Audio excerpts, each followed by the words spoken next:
Hi hello ಸ್ನೇಹಿತರೆ ವೀಕ್ಷಕರೇ welcome back to your my channel. ಬನ್ನಿ ವೀಕ್ಷಕರೇ, ನಾನಿವತ್ತು ನಿಮಗಾಗಿ ನಿಶಾ ಮೆಹಂದಿ ಯಾವ ಥರವಾಗಿ ಬಿಳಿ ಕೂದಲ ಸಮಸ್ಯೆಗೆ ಯೂಸ್ ಮಾಡ್ಬೋದು ಅಂತ ಯೂಸ್ಫುಲ್ಲಾಗಿ ಅಂತ ತೋರಿಸ್ಕೊಡ್ತೀನಿ. ನೀವು ಕೂಡ ಟ್ರೈ ಮಾಡ್ಬೋದು ಸ್ನೇಹಿತರೆ.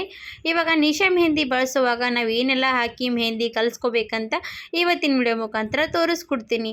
ಇವಾಗ ಸ್ನೇಹಿತರೆ, ನಮ್ಮ ನಿಶಾ ಮೆಹಂದಿಗೆ ಸ್ನೇಹಿತರೆ ಲವಂಗ ಮತ್ತು ಒಂದೇ ಒಂದು ಸ್ವಲ್ಪ ಚಕ್ಕೆ ತೊಗೊಂಡಿದ್ದೀನಿ. ಇದರಿಂದ ಹಾಕೋದ್ರಿಂದ ನಮ್ಮ ಕೂದಲು ಜಾಸ್ತಿ ದಿನಗಳ ಕಾಲ ಕಲರ್ ಹಾಗೇ ಇರುತ್ತೆ.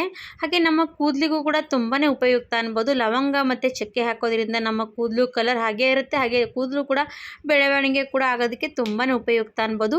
ಹಾಗಾಗಿ ನೀವು ಕೂಡ ತಡ ಮಾಡದೆ ನೋಡಿಕೊಂಡು ಹೋಗಿ. ಈ ವಿಡಿಯೋ ಇಷ್ಟ ಆದರೆ ಲೈಕ್ ಆ್ಯಂಡ್ ಸಬ್ಸ್ಕ್ರೈಬ್ ಮಾಡಿ ಸ್ನೇಹಿತರೆ.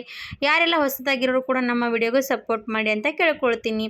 ಇವಾಗ ಸ್ನೇಹಿತರೆ, ನಾನು ಇವಾಗ ಲವಂಗ ಚಕ್ಕೆ ತೊಗೊಂಡಿದ್ದೀನಲ್ವ, ಒಂದು ಬೌಲಲ್ಲಿ ಹಾಕಿ ಸ್ವಲ್ಪ ಜಚ್ಕೊಂಡು ತೊಗೋಬೇಕು. ಇಲ್ಲಾಂದರೆ ಹಾಗೆ ಕೂಡ ನಾವು ನೀರಲ್ಲಿ ಹಾಕಿ ಕುದಿಸ್ಕೋಬೋದು. ನಾನಿವಾಗ ಸ್ವಲ್ಪ ಈ ರೀತಿ ಸ್ವಲ್ಪ ಜಜ್ಕೊಂಡು ತೊಗೊಳ್ತೀನಿ. ಈ ರೀತಿ ಜಜ್ಜೋದ್ರಿಂದ ಲವಂಗದ ಕಲರ್ ತುಂಬಾ ಚೆನ್ನಾಗಿ ಬಿಟ್ಕೊಳ್ಳುತ್ತೆ. ಅದಕ್ಕೋಸ್ಕರ ಅದು ಲವಂಗದ ನೀರಲ್ಲಿ ಇರುವಂಥ ಗುಣಮಟ್ಟ ಎಲ್ಲ ಕೂಡ ನೀರಲ್ಲಿ ಬರುತ್ತೆ. ಅದಕ್ಕೋಸ್ಕರ ನಾವು ಸ್ವಲ್ಪ ಈ ರೀತಿ ಜಜ್ಕೊಂಡು ತೊಗೋಬೇಕು. ನೋಡಿ, ಎಲ್ಲನೂ ಕೂಡ ಈ ರೀತಿ ಸ್ವಲ್ಪ ಜಜ್ಕೊಂಡು ತೊಗೊಂಡಿದ್ದೀನಿ. ಇವಾಗ ಇಷ್ಟೆಲ್ಲ ಜಜ್ಕೊಂಡು ತೊಗೊಂಡಾದಮೇಲೆ ಅದಕ್ಕೆ ನಾವು ಒಂದು ಅರ್ಧ ಲೋಟದಷ್ಟು ನೀರು ಹಾಕಬೇಕಾಗತ್ತೆ. ನಾವು ಮೆಹಂದಿ ಎಷ್ಟು ಪ್ಯಾಕೆಟ್ ಕಲಿಸ್ತಿರವ ಅದು ನೋಡಿಕೊಂಡು ನೀವು ನೀರು ಹಾಕಬೇಕಾಗತ್ತೆ. ನಾನಿವತ್ತು ನಿಶಾ ಮೆಹಂದಿ 3 ಪ್ಯಾಕೆಟ್ ಮೆಹಂದಿ ಕಲಿಸ್ತಾ ಇದ್ದೀನಿ. ನಾನು ಇವಾಗ ಅದಕ್ಕೆ ಒಂದು ಸಣ್ಣ ಲೋಟದಷ್ಟು ನೀರು ಹಾಕಿದ್ದೀನಿ. ಹಾಕ್ಕೊಂಡು ಸ್ಟವ್ ಮೇಲೆ ಇಟ್ಟು ಚೆನ್ನಾಗಿ ಕುದಿ ಬರಬೇಕು. ಎಷ್ಟೋ ತನಕ ಕುದಿಸ್ತೀವಿ ಆವಾಗ ಏನಾಗುತ್ತೆ ಅಂದರೆ ಲವಂಗ ಚಕ್ಕೆದ ಕಲರ್ ಚೆನ್ನಾಗಿ ಬಿಟ್ಕೊಳ್ಳುತ್ತೆ. ಇವಾಗ ನಮ್ಮ ಕೂದಲಲ್ಲಿ ಹೊಟ್ಟಿನ ಸಮಸ್ಯೆಗಳಲ್ಲಿ ನಮ್ಮ ಕೂದಲು ಜಾಸ್ತಿ ಹೇರ್ ಫಾಲ್ ಆಗ್ತಾಯಿದೆ ಅಂದರೂ ಕೂಡ ನಾವು ಈ ರೀತಿ ಲವಂಗದ ನೀರು ಒಂದು ಸ್ಪ್ರೇ ಬಾಟ್ಲಲ್ಲಿ ಹಾಕಿ ನೀವು ಕೂಡ ವಾರದಲ್ಲಿ 2-3 ಸತಿ ಸ್ಪ್ರೇ ಮಾಡ್ಕೊಳ್ತಾ ಬಂದರೆ ಕೂಡ ನಮಗೆ ಅದು ಸಮಸ್ಯೆಯಿಂದ ನಿವಾರಣೆ ಆಗುತ್ತೆ. ಹಾಗಾಗಿ ಅದು ಕೂಡ ನೀವು ಯೂಸ್ಫುಲ್ಲಾಗಿ ಟ್ರೈ ಮಾಡ್ಬೋದು.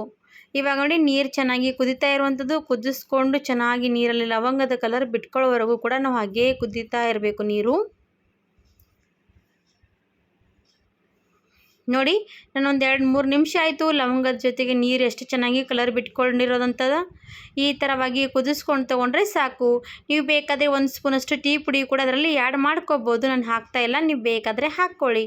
ಇವಾಗ ನೀರು ಸ್ಟವ್ ಆಫ್ ಮಾಡಿಬಿಡ್ತೀನಿ. ಸ್ಟವ್ ಆಫ್ ಮಾಡಿಕೊಂಡು ಸೈಡಿಗೆ ಒಂದು ಮೆಹಂದಿ ಕಲಸೋದಕ್ಕೆ ಬೌಲ್ ತೊಗೊಂಡಿದ್ದೀನಿ.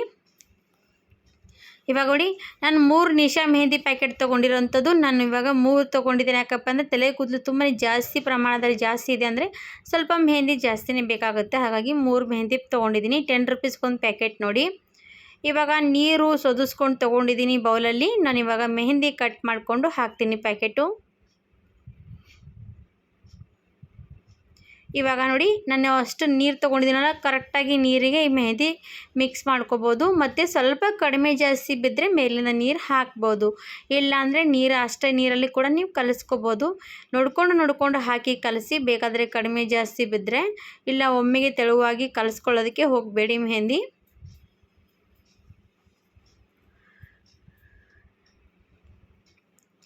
ಇವಾಗ ನೋಡಿ, ಮೆಹಂದಿ ಕಟ್ ಮಾಡಿ ಹಾಕ್ತಾಯಿದ್ದೀನಿ. ಈ ಥರ ಬಿಸಿ ಬಿಸಿ ನೀರಲ್ಲಿ ನಾವು ಮೆಹಂದಿ ಹಾಕ್ತೀವಲ್ವ, ತುಂಬಾ ಗಾಢವಾಗಿ ಕಲರ್ ತುಂಬಾ ಚೆನ್ನಾಗಿ ಕೂತ್ಕೊಳ್ಳುತ್ತೆ ನಮ್ಮ ಕೂದಲಿಗೆ. ನೋಡಿ, ಯಾವುದೇ ಕೂದಲು ಇರಲಿ, ನಾವು ಸ್ವಲ್ಪ ಜಾಸ್ತಿ ಏನಾದರೂ ಅದಕ್ಕೆ ಉಪಯೋಗ ಮಾಡಿ ಹಚ್ಕೊಂಡ್ವಿ ಅಂದರೆ ನಮಗೆ ಎಷ್ಟು ಈಸಿ ಆಗುತ್ತೆ. ಹಾಗೆ ನಮ್ಮ ಕೂದಲಿಗೂ ಕೂಡ ತುಂಬಾ ಒಳ್ಳೆಯದು. ಇವಾಗ ನೋಡಿ, ನಿಶಾ ಮೆಹಂದಿ ತಂದು ಹಾಗೆ ಕಲಿಸ್ಕೊಂಡು ಹಚ್ಕೊಳ್ಳೋ ಬದಲಾಗಿ ಈ ಥರವಾಗಿ ಹೋಮ್ ಮೇಡಾಗಿ ಸ್ವಲ್ಪ ಅದರಲ್ಲಿ ಕೂಡ ನಾವು ತಲೆ ಓಡಿಸಿ ಈ ರೀತಿ ಮಾಡ್ಕೊಂಡು ಹಚ್ಕೊಳ್ತಾ ಬಂದರೆ ನಮಗೆ ಏನು 1 ತಿಂಗಳಿಗೆ 1 ಪ್ಯಾಕೆಟ್ 2 ಪ್ಯಾಕೆಟ್ ಹಚ್ಚುವಂಥದ್ದು ಬದಲಾಗಿ ನಾವು 3 ತಿಂಗಳಿಗೆ ಒಂದು ಸರ್ತಿ ಕೂಡ ಹಚ್ಕೋಬೋದು. ನೋಡಿ, ನಾನು 3 ಕೂಡ ಪ್ಯಾಕೆಟ್ ಕಟ್ ಮಾಡಿ ಹಾಕಿದ್ದೀನಿ. ನೀವು ಬೇಕಾದರೆ ಸ್ವಲ್ಪ ನೀವು ಅದರಲ್ಲಿ ಅಲೆವರ ಜೆಲ್ ಕೂಡ ಸೇರಿಸ್ಕೋಬೋದು. ಫ್ರೆಶ್ ಆಗಿರುವಂಥ ಅಲೆವರ ಜೆಲ್ ಸೇರಿಸ್ಕೊಂಡ್ರೆ ನಿಮ್ಮ ಕೂದಲು ರೇಷ್ಮೆ ಥರ ಚೆನ್ನಾಗಿ ಹೊಳಿತಾ ಇರುತ್ತೆ. ನೋಡಿ, ಇವಾಗ ನಾನು ಮೆಹಂದಿ ಕಲಿಸ್ತಾ ಇದ್ದೀನಿ ಬ್ರಷಿನ ಸಹಾಯದಿಂದ. ನನಗೆ ಕಡಿಮೆ ಬಿದ್ದರೆ ನೀರು ಮೇಲಿಂದ ಸ್ವಲ್ಪ ಹಾಕ್ಕೊಳ್ತೀನಿ.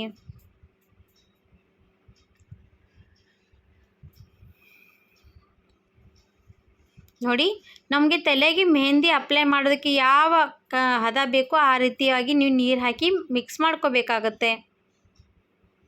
ನಾನಿವಾಗ ಸ್ವಲ್ಪ ನೀರು ಹಾಕಿದ್ದೀನಿ. ನೋಡಿ, ಇದೆಲ್ಲ ಕೂಡ ಬಿಸಿ ಬಿಸಿ ಇರಬೇಕು. ಅದರೊಳಗೆ ಆವಾಗಲೇ ನಾವೆಲ್ಲನೂ ಕೂಡ ಇದು ರೆಡಿ ಮಾಡ್ಕೋಬೇಕಾಗತ್ತೆ. ಯಾಕಂದರೆ ಬಿಸಿ ಬಿಸಿ ಇರುವಾಗ ನಾವು ರೆಡಿ ಮಾಡಿಕೊಂಡು ಒಂದು 15 ನಿಮಿಷ ಬಿಟ್ಟರೆ ಸಾಕು, ಮೆಹಂದಿ ಕಲರ್ ತುಂಬಾ ಚೆನ್ನಾಗಿ ಬರುತ್ತೆ.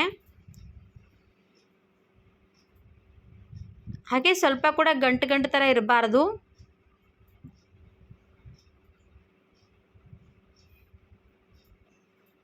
ನೋಡಿ, ಬ್ರಷ್ನಿಂದ ಚೆನ್ನಾಗಿ ನಾನು ಹಾಗೆ ತಿರುವಿ ಕಲಿಸ್ತಾ ಇದ್ದೀನಿ. ಎಷ್ಟು ಚೆನ್ನಾಗಿ ಕಲಿಸ್ತೀವಿ ಅಷ್ಟು ತನಕ ಚೆನ್ನಾಗಿ ಅದು ಕಲರ್ ಕೂಡ ಬರ್ತಾ ಹೋಗುತ್ತೆ. ಇವಾಗ ನೋಡಿ ಮೆಹಂದಿ ಎಲ್ಲನೂ ಕೂಡ ಕಲಸಿ ರೆಡಿ ಮಾಡ್ಕೊಂಡಾಯಿತು. ಹಾಗೆ ನಾನು ಇವಾಗ ಏನು ಮಾಡ್ತೀನಿ ಅಂದರೆ ಒಂದು 15 ನಿಮಿಷ ಬಿಟ್ಕೊಂಡು ನಾನು ತಲೆಗೆ ಅಪ್ಲೈ ಮಾಡ್ಕೊಳ್ತೀನಿ. ಈ ಮೆಹಂದಿ ನೀವು 3 ತಿಂಗಳಿಗೆ 4 ತಿಂಗಳಿಗೆ ಒಂದು ಸರ್ತಿ ಅಪ್ಲೈ ಮಾಡಿದ್ರೆ ಸಾಕಾಗುತ್ತೆ. ನೋಡಿ ಬನ್ನಿ, ಮತ್ತು ನಾನು ತಲೆಗೂ ಕೂಡ ಅಪ್ಲೈ ಮಾಡ್ತಾಯಿದ್ದೀನಿ. ನೋಡ್ಬೋದು ನನ್ನ ತಲೆಗೆ ನಾನು 3 ತಿಂಗಳಿಗೆ ಒಂದು ಸರ್ತಿ ಬಿಳಿ ಕೂದಲು ಆಗದೇ ಇರಲಿ ನಾನು ಖಂಡಿತವಾಗಿ ಅಪ್ಲೈ ಮಾಡ್ತಾ ಇರ್ತೀನಿ. ಯಾಕಂದರೆ ನಮ್ಮ ಕೂದಲು ಕೇರ್ ಮಾಡ್ಕೊಳ್ತಾ ಹೋದರೆ ನಮ್ಮ ತಲೆಯಲ್ಲಿ ಬಿಳಿ ಕೂದಲು ಕೂಡ ಬರೋದಿಲ್ಲ. ಹಾಗಾಗಿ ಖಂಡಿತವಾಗಿ ಟ್ರೈ ಮಾಡ್ಬೋದು. ಇವಾಗ ಬ್ರಷಿನಿಂದ ನಾನು ಚೆನ್ನಾಗಿ ಎಲ್ಲ ಕಡೆ ಅಪ್ಲೈ ಮಾಡ್ತಾ ಇದ್ದೀನಿ. ಇದೇ ರೀತಿಯಾಗಿ ನೀವು ಕೂಡ ಬ್ರಷಿನಿಂದ ಎಲ್ಲ ಕಡೆ ಕೂದಲಿಗೆ ಅಪ್ಲೈ ಮಾಡಿಕೊಂಡು 1 ಗಂಟೆಗಳ ಕಾಲ ಬಿಟ್ಕೊಂಡು ನೀವು ನಾರ್ಮಲಿ ಉಗುರು ಬೆಚ್ಚಗೆ ಇರುವಂಥ ಎಲ್ಲ ತಣ್ಣೀರಿನಿಂದ ಸ್ನಾನ ಮಾಡಿದ್ರೆ ಸಾಕು, ತಲೆ ಸ್ನಾನ. ಆಮೇಲೆ ಗಿಂಪು ಮಾತ್ರ ಯೂಸ್ ಮಾಡೋದಕ್ಕೆ ಹೋಗಬೇಡಿ. ಶಾಂಪು ಬಳಸೋದ್ರಿಂದ ಕೂಡ ನಮ್ಮ ತಲೆಯಲ್ಲಿ ಬಿಳಿ ಕೂದಲು ಜಾಸ್ತಿ ಬೇಗನೆ ಆಗಿಬಿಡುತ್ತೆ. ಹಾಗಾಗಿ ಶಾಂಪು ಸ್ವಲ್ಪ ಯೂಸ್ ಮಾಡೋದು ಕಡಿಮೆ ಮಾಡ್ಕೊಳ್ಬೇಡಿ. ಹಾಗಾದರೆ ಸ್ನೇಹಿತರೆ, ಇವತ್ತಿನ ವಿಡಿಯೋ ನಿಮಗೂ ಕೂಡ ಯೂಸ್ಫುಲ್ ಅನಿಸಿದರೆ ಈ ವಿಡಿಯೋ ಇಷ್ಟ ಆದರೆ ಲೈಕ್ ಆ್ಯಂಡ್ ಸಬ್ಸ್ಕ್ರೈಬ್ ಮಾಡಿ, ಮುಂದೆ ಬರೋ ವಿಡಿಯೋಗೂ ಕೂಡ ಸಪೋರ್ಟ್ ಮಾಡಿ. ಹಾಗಿದೆ ಸ್ನೇಹಿತರೆ, ಇವತ್ತಿನ ವಿಡಿಯೋ ಇಲ್ಲಿಗೆ ಮುಗಿಸ್ತೀನಿ. ಮತ್ತೊಂದು ವಿಡಿಯೋ ಜೊತೆಗೆ ಮತ್ತೊಂದು ಸರ್ತಿ ಸಿಗ್ತೀನಿ. ಅಲ್ಲಿವರೆಗೂ ನಮ್ಮ ವಿಡಿಯೋಗಾಗಿ ಕಾಯ್ತಾರೆ ಸ್ನೇಹಿತರೆ. ಹಾಗಿದ್ರೆ ಈ ವಿಡಿಯೋ ಇಲ್ಲಿಗೆ ಧನ್ಯವಾದ ಸ್ನೇಹಿತರೆ. ಬಾಯ್ ಬಾಯ್.